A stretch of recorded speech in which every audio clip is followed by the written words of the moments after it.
Hi, hello guys, welcome to this channel. This video will show you how to add comments and find the comments on your Google Docs.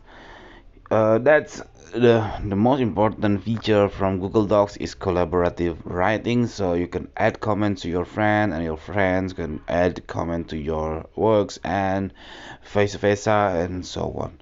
Here how to add the comments. I already opened my Google Docs. For example, I want to make a comment into this sample text, so I will edit it and then press and hold on the sample text. You can click this add comment, or you can click this plus and then simply just click comment. So for example, this is a comment, and then I click send. Now this that text will be marked as a comment.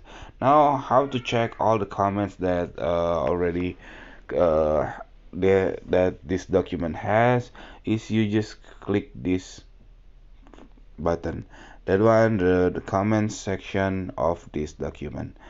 Okay, that's it. This very simple tutorial. If you have any question, please put in the comment below. Thank you. Bye bye.